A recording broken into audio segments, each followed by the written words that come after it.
Mari's lips went blue for 4 seconds before anyone else in that waiting room noticed, and the woman who noticed first was a stranger the whole city was afraid of, though I wouldn't learn that for 6 more weeks. I counted the seconds later, lying awake, the way I counted everything that terrified me. 4 seconds. My daughter's small chest hitching wrong in the hard plastic chair beside me, her fingers curling into claws against my sleeve, and around us 30 other people in that overcrowded ER waiting room kept scrolling their phones and complaining about the wait. Nobody looked over. Nobody but her.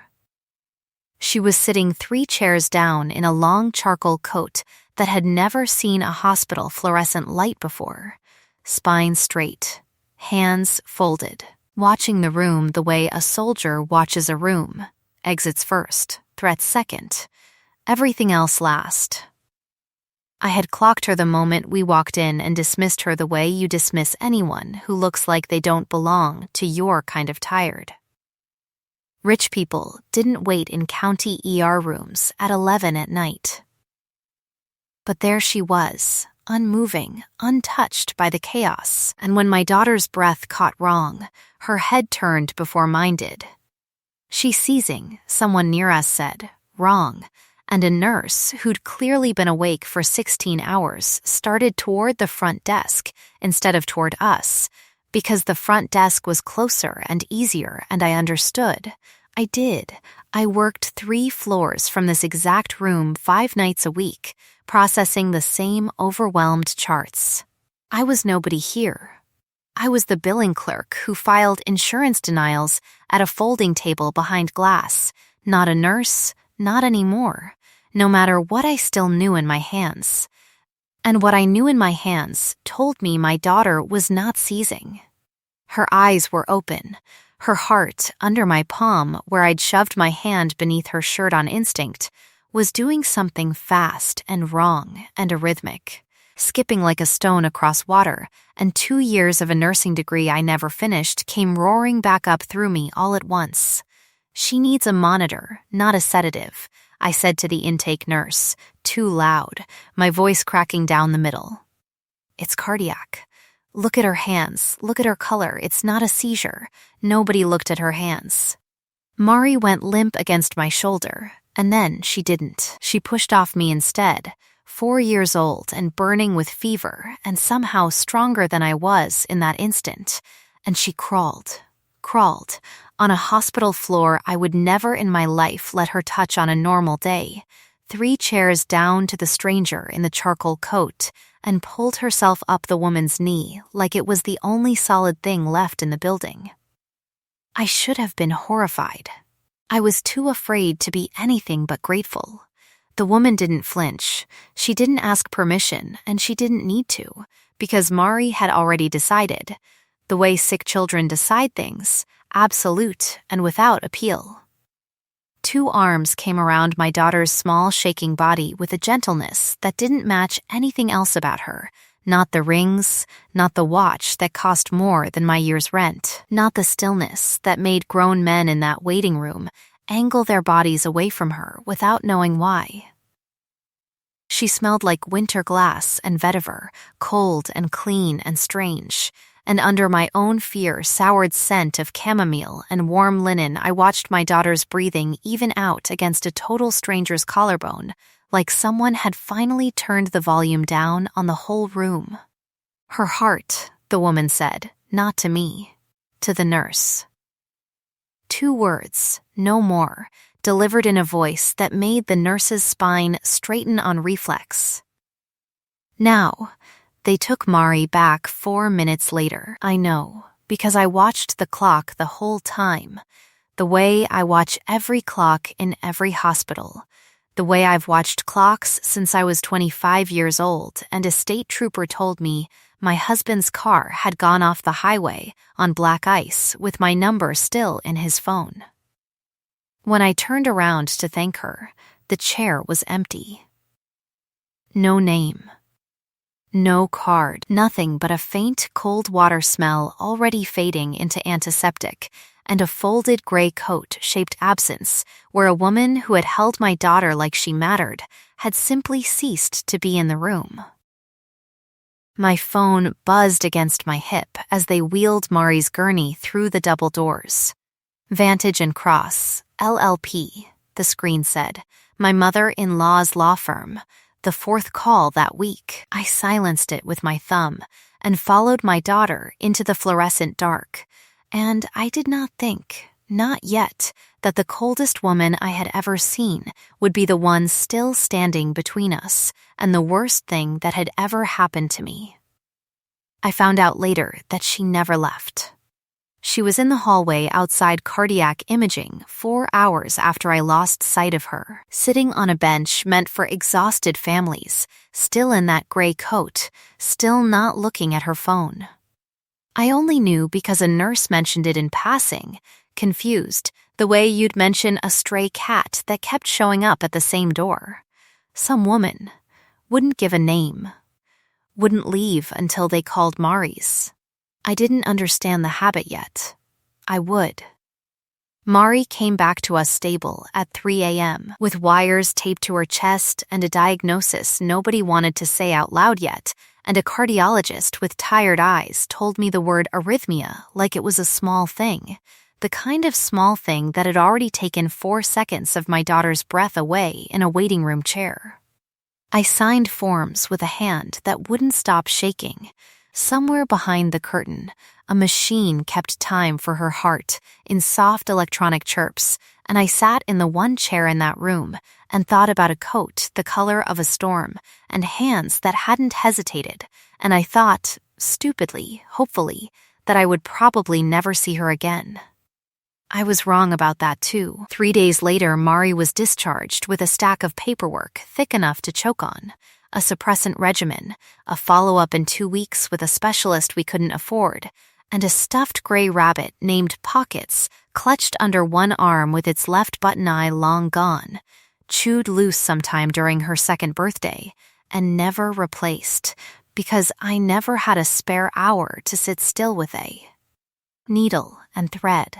She slept the whole ride home. I didn't.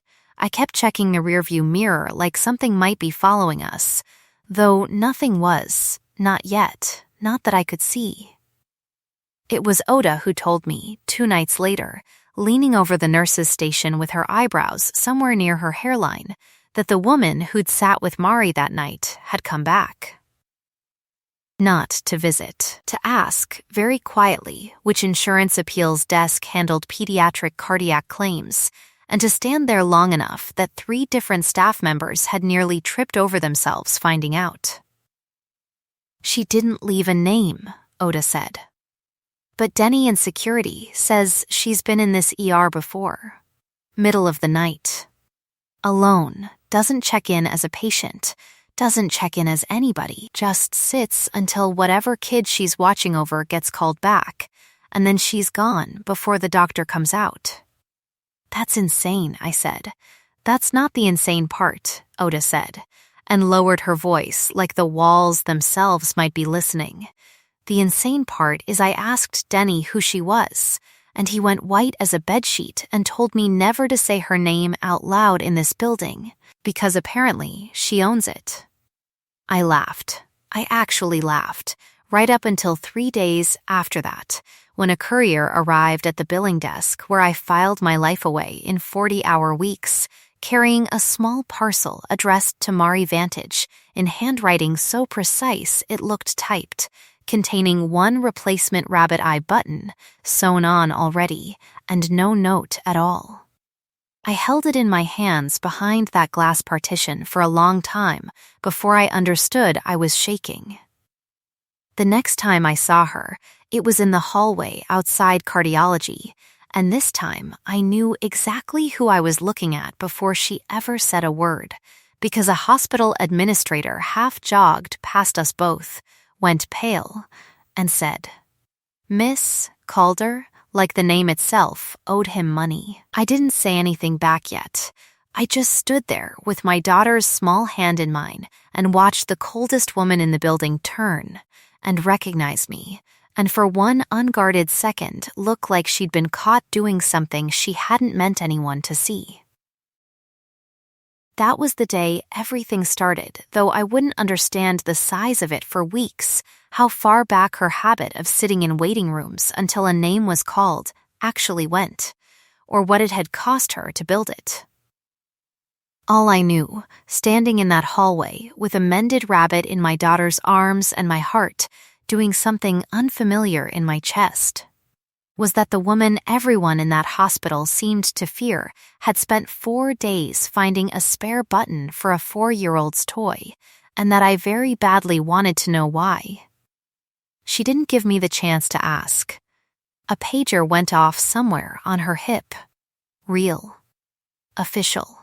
A device that belonged to someone with actual authority in this building, and she was gone again down the hall before I could open my mouth, coat snapping around a corner like weather changing. Mari tugged my hand.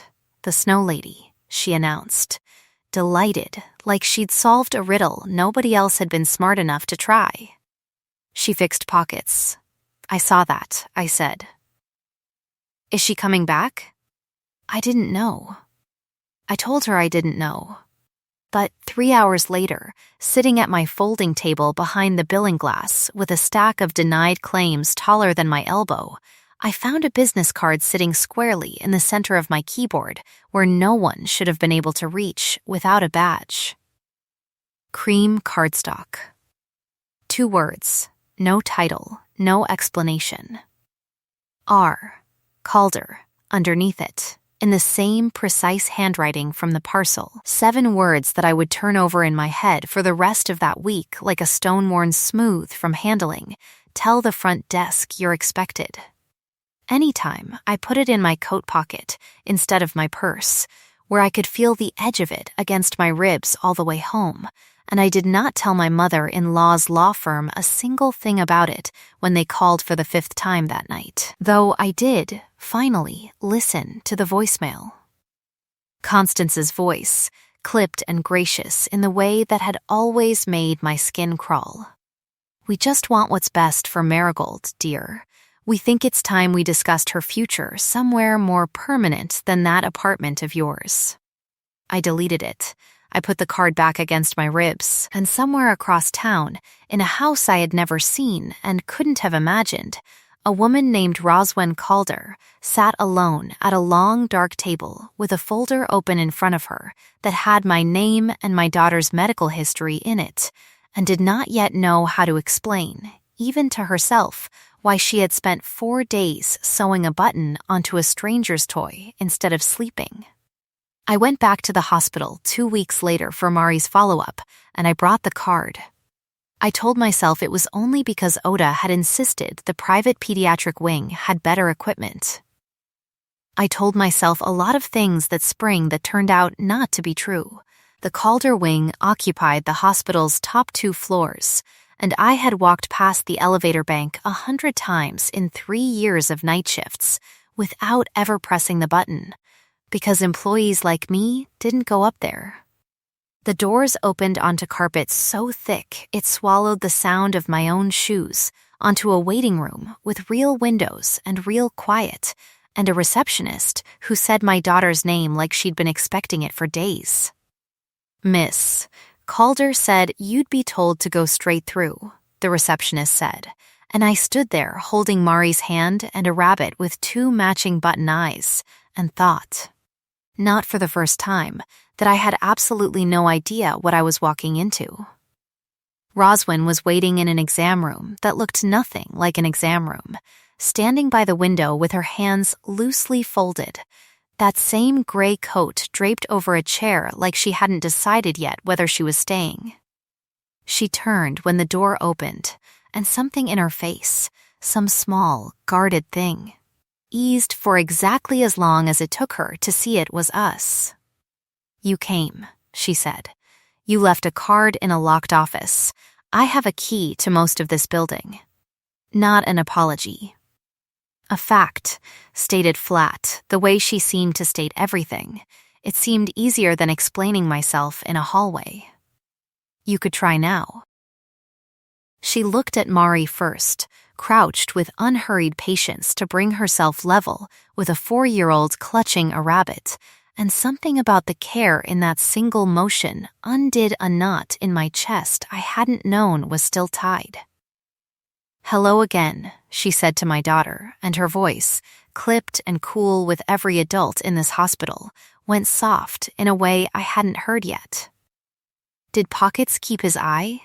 Mari held the rabbit up for inspection like evidence in a trial. Roswen studied it with the gravity of a surgeon and pronounced it, solemnly, a job well done, and my daughter beamed like she'd been knighted. Then she stood, and the softness folded itself away again, replaced by the same careful stillness I'd first seen across a waiting room. "I sit in emergency rooms," she said, before I could ask, "at night." "I have for a long time. I don't explain it to anyone, and I'd rather not start if that's all right." "That's not an answer." "No," she agreed. "It isn't." We stood there a moment, the three of us, in a room that smelled like clean linen, and, faintly, of winter glass and something green underneath it, vetiver maybe, cold and expensive and entirely her own. I thought about Oda's face going pale over the nurse's station. I thought about a hospital administrator saying Miss Calder like it cost him something. "You own this hospital," I said. "Not a question either. My family's trust funds it. I run the trust." A pause, measured, like she was deciding how much of the truth to hand me at once. "It isn't a secret. I'm just careful who I let find it." Why? Something crossed her face then that I wouldn't understand for weeks. A shadow with a shape I couldn't name yet, gone as fast as it came. Because the last time people knew exactly who I was and what I loved, she said, I lost the thing I loved in front of all of them. I'd rather not do that twice. I didn't push. I would learn. Later, that I was one of exactly 3 people alive who knew what that sentence meant in full, and that she had just handed it to me, carefully, the way you hand someone something breakable and watch to see if they'll drop it. I didn't drop it. I just nodded and let the cardiologist come in, and spent the next 40 minutes learning the actual name of the thing trying to kill my daughter's heart. Long-Q syndrome, the doctor said. An electrical fault in the muscle that could, under fever or fear or the wrong medication, simply stop the beat that kept her alive. And I noticed, without meaning to, that Roswen Calder stayed through every word of it, standing by the window with her hands folded, like she had nowhere else in the world she needed to be. When we left that afternoon, she walked us to the elevator herself, and for one step our hands brushed, reaching for the same button, and neither of us pulled away as fast as we should have. Her scent shifted, just slightly, warmer at the edges, and I filed that away too, the way I filed everything, in the part of my chest where I kept things I wasn't ready to look at directly. I don't leave before the name is called, she said, apropos of nothing, watching the numbers climb. In the waiting room. That's the habit you're asking about. I don't leave until I hear the child's name. Why? The doors opened. She didn't answer, but she looked at Mari, and then at me, in a way that told me the answer existed, that it was enormous, and that I was going to have to earn it before she'd hand it over. I didn't know yet how much earning that would take, or how much it would cost both of us. I only knew that when the car she'd arranged pulled away from the curb that evening, my daughter fell asleep within 4 blocks with the rabbit clutched to her chest and a small, unbothered smile on her face, the first real sleep she'd had in a week, and that somewhere behind us, in a hospital wing named for a woman I hadn't met, a light stayed on in a window long after we were gone. By the 3rd week, Roswen Calder had become a fixture in our lives in ways too small to name individually and too large, together, to ignore. Groceries appeared. Not lavish ones, practical ones, the kind a tired mother forgets until the cupboard's bare. Oat milk and the exact brand of children's fever reducer that didn't upset Mari's stomach, left with the doorman of my building with no note attached, though I always knew. Her scent lingered on the paper bags for hours after, cold and green under the cardboard. She never asked to be thanked. When I tried, in the elevator of the Calder wing on a Tuesday, she looked almost startled, like gratitude was a language she'd forgotten the grammar of. "I didn't do it for thanks," she said. "I did it because you were tired and I could fix that one thing." "You can't fix everything, though, no," she said, quiet, and something old moved behind her eyes. "I've learned that." Believe me, the wealth gap between her world and mine announced itself in textures, not numbers, the carpet that swallowed footsteps, the way security guards straightened when she passed without her seeming to notice them at all, the particular hush that fell over a room when she entered it, like the air itself was deferring. My apartment, by contrast, had a radiator that clanked, a window that didn't fully close, and a landlord who'd started asking pointed questions about how many people were actually living there since a Blacktown car had started idling outside twice a week.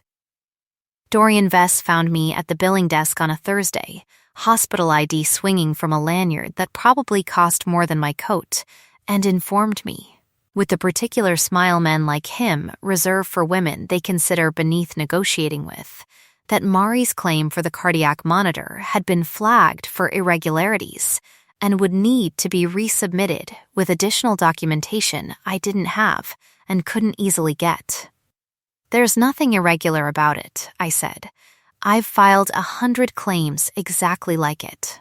Not for a family in your situation," he said, and let the sentence sit there, ugly and unfinished, until I understood he meant single, meant omega, meant poor, meant every quiet judgment this building had trained into me for 3 years before I ever learned to stop flinching at it. I didn't tell Roswin. I told myself it wasn't her problem. I found out 2 days later, when the claim cleared without explanation and Vess avoided my end of the floor entirely, that not telling her hadn't mattered at all, that she had a way of finding out things I hadn't said out loud and fixing them anyway, quietly, without ever making it a debt I owed her. Constance found me differently. She didn't come to the hospital. She came to my apartment, unannounced, in a coat the color of money and a smile that didn't reach anywhere near her eyes, and stood in my doorway explaining, in the gentlest voice imaginable, that a woman in my position, unstable income, a demanding job, a sick child, no family support, really ought to consider what was best for Marigold rather than what was easiest for me. "She's my daughter," I said. "She was my son's daughter first," Constance said, and for one unguarded second the gentleness cracked all the way down to the bone underneath it. "Elias would still be alive if he hadn't been rushing home to relieve you on a night you claimed you couldn't manage alone. I have never once let myself say that to you before today. I'd think very carefully, dear, about who else you let into her life before you find out what happens when I stop being patient." She left a business card too, from Vantage and Cross, LLP, and a court date circled in red 10 days out, and I stood in my own doorway for a long time after she'd gone, holding both cards in the same hand, cream cardstock and heavy legal stock, cold and warm, safety and threat, close enough to touch. I called Roswin that night for the first time, instead of waiting for her to appear. She answered on the second ring. No hello, just my name, quiet and certain, like she'd been expecting the call for days. "I need to tell you something," I said, "and I need you to not fix it before I finish explaining it." "I'm listening," she said. And for once, she didn't say anything else at all, not until I was done. I told her everything, Constance, the custody threat, Elias, the accident, all 10 days of the deadline pressing down on my chest like a hand. She was quiet so long, I thought the call had dropped. 10 days, she finally said. 10 days. Then we have 10 days, she said, and something in her voice had gone very still and very careful, the voice of someone deciding exactly how much of herself she was willing to spend. I'd like to come see you both tomorrow. Not to fix it, to be there while you're afraid. There's a difference, and I only just learned it myself. I said yes before I'd finished deciding to.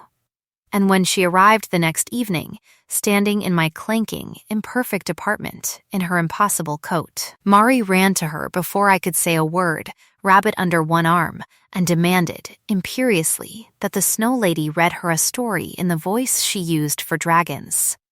Roswin Calder, feared by hospital administrators, avoided by security guards, spoken of in careful whispers 3 floors down, sat cross-legged on my daughter's bedroom floor, and did every dragon voice Mari asked for, badly, gamely, twice, and I stood in the doorway with my hand pressed flat against my own sternum, trying to remember the last time anyone had looked at either of us like we were worth staying for. It was 2 nights later, at 2:47 in the morning, that Mari's monitor screamed her heart rate into the red, and everything I thought I understood about the shape of my life fell away in the time it took me to reach her crib. I don't remember calling Roswin. I remember the ambulance. I remember counting Mari's breaths out loud in the back of it, because counting was the only thing keeping my hands from shaking too hard to hold hers. 4, 5, 6, too fast, and I remember the doors of the ER opening onto a wall of fluorescent light, and a team already waiting, already moving, because someone had called ahead and cleared a bay before we ever arrived. Roswin was there before I finished signing the intake forms, not summoned this time, already present, already dressed, hair still damp like she'd left the shower running behind her, standing at the edge of the trauma bay with a stillness that had nothing calm in it at all. Her T-wave's inverting, I said to the resident, my voice cracking apart at the edges, the training I'd never finished screaming louder than the fear. She needs the specialist, not a general cardiac workup. She needs OSE. Page her now, ma'am. I need you to step back. I used to do this, I said. I know what I'm looking at. Page OSE, Roswin said, and the word wasn't loud, but the resident moved like it had been. They worked on my daughter for 11 minutes that felt like 11 years, and somewhere in the middle of it, Roswin's hand found mine and didn't let go, her grip too tight to be comfortable and exactly tight enough to keep me standing. I could smell her fear under the vetiver and winter glass, sharp and sour where it hadn't been before, and understood, distantly, that whatever else this woman was, she was as terrified as I was. You said you don't leave, I said, staring at the curtain, not at her. Before the name is called. Why? Her hand tightened. Because 8 years ago I did, she said. I left a waiting room for 11 minutes to take a phone call I thought mattered more, and when I came back the name they were calling was mine, and it was already too late to do anything but identify a body. I turned to look at her then. Whose, my mates, she said, the word landing flat and enormous in the space between us, and our daughters who never got the chance to be born. A fire. 8 years ago, faulty wiring in a house I'd meant to have inspected for months and hadn't, because I was building something I thought mattered more. I have sat in every waiting room in this city since then like it might undo something.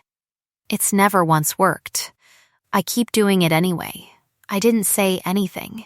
There was nothing to say that wouldn't have sounded small next to that. I just held her hand harder, and she let me, and we stood together outside a curtain that held everything either of us had left to lose, until it finally opened, and a doctor with tired, kind eyes said the words that let both of us breathe again. "She's stable." We caught it in time. Roswin's knees actually buckled, half an inch, quickly caught, quickly hidden. But I saw it, and something about watching the coldest woman in that hospital almost fall down with relief over my daughter broke the last locked door in my chest wide open. I turned into her before I'd decided to. She caught me the way she'd caught Mari that first night, careful and certain, and for one long moment in a hospital corridor that smelled like antiseptic and fear, I let myself be held by someone who wasn't afraid to hold me back. "Tell me to stop," she murmured against my hair, and I understood exactly what she was asking permission for, and I will. "Don't stop," I said. She didn't. The kiss was slow and careful and tasted like relief, like two people who had both spent years bracing for the worst news of their lives finally being told, just this once, that it wasn't coming. It lasted exactly as long as it took for a small, groggy voice to say, from the gurney behind the curtain, "Are you kissing my snow lady?" in a tone of profound 4-year-old scandal, and we broke apart laughing, actually laughing, in a hallway that 10 minutes earlier had held nothing but fear. That was the night I understood I loved her.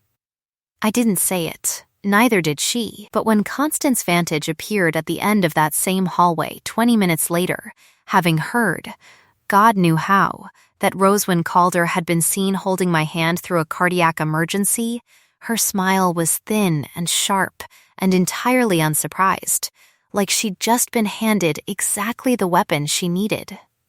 "Well," Constance said, looking between us with an expression I would spend the next month learning to fear more than any illness, "isn't this interesting?"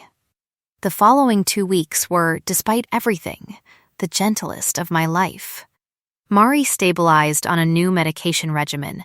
Roswin started arriving most evenings not with parcels or fixes, but with herself, sitting on our second-hand couch in shirt sleeves with her coat abandoned over a chair, learning the specific, humiliating geometry of assembling a collapsible stroller while Mari narrated her failure with unrestrained delight. "You run a whole hospital," Mari informed her, watching a hinge fold the wrong way for the 3rd time. "And you can't even do this." "I run a trust that funds a hospital," Roswin said, with the wounded dignity of a woman losing an argument to a 4-year-old. "There's a difference. Not to the stroller." "No," she admitted, "not to the stroller." I laughed until I had to sit down, and Roswin looked over at me with an expression so unguarded, so entirely without its usual armor, that I felt it land somewhere under my ribs and stay there. Later, after Mari was asleep, we sat at my small kitchen table with 2 mugs of coffee, mine oat milk, extra cinnamon, exactly the way I liked it, though I'd never once told her, only ordered it in front of her at a hospital kiosk weeks ago, without thinking she'd notice, and she told me the rest of it, slowly. The way you hand over something you've kept locked for a long time. Sable. Her mate's name had been Sable. An Omega with a laugh, Roswin, said she could still hear some nights if the house was quiet enough. 7 months pregnant when the wiring in the guest wing of Roswin's family estate sparked, while Roswin was on a call 3 states away, closing a deal that had made the trust $40 million richer and cost her everything else. She told me about identifying a ring at a morgue because there was nothing else left to identify by. She told me about founding the Calder Wing not as a memorial, but as a penance, an entire floor of a hospital built so that no family would ever again be told help arrived a phone call too late. "I don't tell people this," she said. "I've told exactly 2 people in 8 years. You're the 3rd. Why me?" She considered the question like it deserved real weight, which, from her, it did.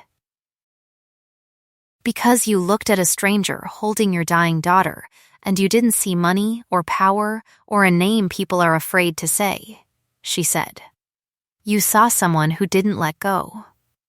That's the only thing about myself I've ever actually liked. I reached across the table and laced my fingers through hers, and for a long time neither of us said anything else, because there was nothing that needed saying. Only the small domestic sound of a radiator clanking and a child breathing evenly in the next room, and a rabbit with 2 matching button eyes propped against her pillow. The knock came at 9:40 that same night, 3 sharp raps that didn't belong to anyone who lived in my building. Roswin's hand went still in mine. I opened the door to a man in a gray suit I didn't recognize, holding an envelope with the county seal already visible through the paper, and behind him, at the curb, Constance Vantage's town car idling with its headlights on. "Wren Sutter?" the man said. "I have an emergency custody filing to serve. I don't remember Roswin letting go of my hand. I only remember, later, that she had. And that the space where her fingers had been felt colder than anything Constance's lawyers could have written on that paper. The 10 days Constance had promised turned out to be a lie designed to make me feel safe long enough to stop watching the real clock. And I learned that the morning after the papers were served, when a woman from Child Protective Services called to say an emergency hearing had been moved up on the strength of a credible concern regarding the child's home stability and recent unsupervised exposure to a high-profile adult with a documented history of erratic conduct. Erratic conduct. I read that phrase 4 times before I understood they meant Roswin. Before I understood that somewhere behind the gray-suited lawyer at my door was Dorian Vess's signature on a supplemental report describing irregular billing access tied to my badge number, filed the same week Roswin had quietly cleared Mari's claim, dated to make it look like I'd manipulated the system for money I didn't have. I called her at 6 a.m. She was in my kitchen by 6:20, still in the clothes she'd been wearing the night before, and when I showed her the filing, her face went through something I hadn't seen it do yet. Not coldness, not stillness, but a kind of controlled, terrible fury, quiet the way a held breath is quiet. "He's mine to deal with," she said of Vess, low, "and she is not going to touch that little girl. They're going to say you interfered. That's the whole point of naming you in it. If you fight this the way you want to, it becomes a scandal about the trust, and it becomes about you, and it stops being about keeping Mari safe. I don't care about the trust." "I know," I said. "That's exactly why I need you to be careful." "Please." She didn't answer that. Not really, and I would understand later that Roswin Calder, when frightened enough, defaulted to force the way I defaulted to competence, and that the next 72 hours were going to test which one of those instincts either of us could actually control. Marisol Cade arrived at my apartment at 9 that morning, grim-faced, a tablet under one arm, and delivered the news I'd been dreading without ceremony. "The board's aware of the filing," she said. "They're aware Miss Calder's name is attached to it. They're nervous, and nervous board members do stupid things to protect a foundation's reputation. If she goes into that courtroom guns blazing, she hands Vantage's lawyers exactly the narrative they want. Powerful woman throwing her weight around to keep a vulnerable single mother compliant. You understand what I'm telling you, that I have to fight this myself, that you have to fight this smart," Marisol said, and something in her flat, professional face softened by a single degree. "In 15 years working for that woman, I've never once seen her wait for anyone the way she's been waiting for you two. Don't let this take that away from her. Or from you." The emergency hearing was set for 2 days later. I didn't sleep either night. I sat at my kitchen table with 3 years of hospital billing records I had legitimate access to, and a mind that had spent a decade learning to see patterns in numbers other people glazed over, and I found what I was looking for at 4 a.m. On the second night, a string of claims Dorian Vess had personally flagged and denied over 18 months. every one of them for a child under a trust-subsidized cardiac protocol. Every one of the families quietly settling for less than they were owed, while Vess's own consulting fees, paid through a shell vendor, climbed in exact proportion. Embezzlement, dressed up as fraud prevention. And Constance Vantage's law firm listed as that shell vendor's registered agent. I called Roswen at 4:12 in the morning, with my hands shaking so hard I nearly dropped the phone, and for the first time since I'd met her, I heard something in her voice that sounded almost like hope. "Bring me everything you have," she said. "And Ren, whatever happens in that courtroom, I need you to promise me one thing." "What? Don't let me become the thing I'm trying to protect her from," she said. Quiet, raw. "If I go too far, stop me." The hallway outside the family court was full an hour before the hearing started. More people than I'd expected. Hospital staff who'd heard, somehow, what Vess had done to families far poorer than mine. Oda, in scrubs, having come straight off a shift to sit in the gallery. Priya Osei, Mari's cardiologist, standing near the door with a folder of her own. Constance sat at the front with her lawyers, composed and gracious as ever, the picture of a grieving grandmother acting only out of love, and for one sick moment, watching her, I understood exactly how close she had come to winning, simply by being better at performing certainty than I was at feeling it. Roswen sat beside me, not behind counsel, not distant, beside me, her hand resting flat on the table between us where the judge could see it and choose to make of it whatever she liked. "I don't leave before the name is called," she murmured, so quiet only I could hear it. "I'm not leaving this one either." Constance's lawyer opened with the narrative Marisol had predicted almost word for word: an unstable single mother, a wealthy stranger's sudden erratic interest, a pattern of financial irregularity conveniently timed to the relationship. Dorian Vess's supplemental report was entered as evidence. I felt the room's temperature change, felt eyes shift toward me the way they always had, weighing, judging, finding me insufficient. Then Roswen stood and asked, with perfect calm, whether the court would permit a forensic accountant currently on retainer with the Calder Health Trust to walk through 18 months of Mr. Vess's own billing history, filed that morning at her direction, cross-referenced against the very claim Mrs. Vantage's counsel had just cited as proof of my instability. It took 40 minutes. It felt like 4 seconds and 4 years at once. By the end of it, Dorian Vess's name had been read into the court record beside the words fraud, embezzlement, and falsification of medical billing 11 separate times, and Constance Vantage's law firm had been named, on paper, as the registered agent receiving the proceeds. Constance stood up before her own lawyer could stop her.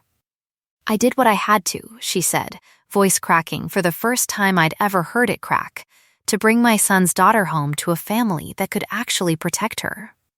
You have no idea what it is to lose a child and watch someone else raise what's left of him like he never mattered at all." "I know exactly what that is," Roswen said, quiet, and the whole room went still.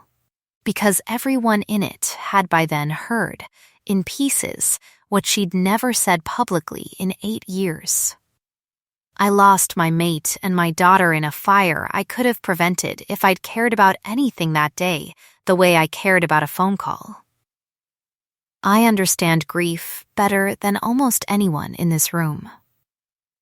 What I don't understand, Mrs. Vantage, is grief that decides the way to survive itself is to hurt a 4-year-old to get there." Constance had nothing left to say to that. Her lawyer sat her back down with a hand on her wrist, and Vess, 3 rows back, had already stopped meeting anyone's eyes at all, because 2 officers had entered quietly at the rear of the courtroom sometime during the accountant's testimony, and were waiting, patient, for the hearing to end. The judge dismissed the emergency petition in full custody, full and permanent, restored to me, No conditions, no further filings permitted from Vantage and Cross without cause. Mari was brought in from the family waiting area moments later, rabbit clutched to her chest, and ran the length of the aisle straight past me into Roswen's arms first, which should have stung and instead felt, for the first time in 2 years, like watching my daughter run toward exactly the right kind of safety. "Told you," Mari said into Roswen's shoulder, muffled and fierce. "My snow lady." We didn't leave the courthouse holding hands, not in front of the cameras that had gathered outside once word got out that the reclusive Calder Trust heir had testified in open court. But that night, once Mari was finally deeply asleep with pockets tucked under one arm and the porch light left on out of old habit, Roswen sat across from me at my clanking kitchen table and asked, with a formality that undercut how nervous she clearly was, whether she could kiss me the way she should have asked the first time, properly, with words. "Tell me to stop," she said, "and I will." "I know," I said. "You keep saying that. I mean to keep saying it, for as long as you'll let me."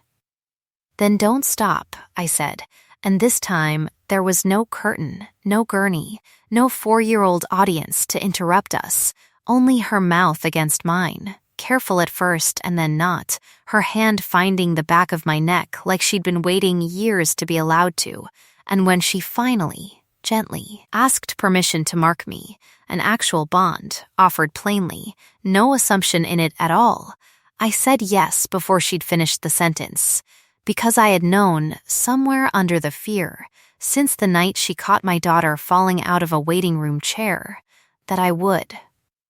The bite was gentle. The bond that opened afterward was not. It was enormous, immediate. A warmth flooding in through a channel I hadn't known was empty until it wasn't, carrying with it, unmistakably, the shape of what she felt for me, and had felt, quietly, for longer than she'd ever let herself say. I felt her relief. I felt something under it that had been aching for 8 years finally easing. "I don't leave before the name is called," she said again, against my throat, and it wasn't a habit anymore when she said it. It was a vow. Constance Vantage lost her seat on the hospital board within the month, her family trust placed under independent oversight after the fraud findings named her firm as a beneficiary of Vess's embezzlement. Her name quietly, thoroughly removed from every plaque and donor wall the Vantage family had once paid to have engraved. Dorian Vess pleaded guilty 11 weeks later to fraud and falsification of medical records, and every family he'd cheated, mine included, was made whole through a restitution fund Roswen established and refused to have named after herself. I finished my nursing degree that winter, 2 classes short and 8 years overdue, in a trauma track program the Calder Trust funded for every parent on staff who'd ever had to set one aside. Not for me alone, she was careful to say. Though I noticed my name was the first one on the list. Marisol Cade, who had never once in 15 years seen Roswen wait for anyone, stood at the back of my white coat ceremony with her arms crossed and something suspiciously close to pride on her face, and told me afterward, gruffly, that she supposed I'd do. Roswen proposed on a Tuesday, of all unremarkable days, kneeling on our kitchen floor with a small worn box, because Mari had insisted the living room wasn't special enough, a ring inside it plain and unshowy, in a way I understood, without being told, had been chosen on purpose. "I don't have anything poetic enough for what you did for both of us," she said. "So I'll just tell you the truth. You are the first name I've wanted to hear called in 8 years. I'd like to spend the rest of my life making sure I'm there to hear it."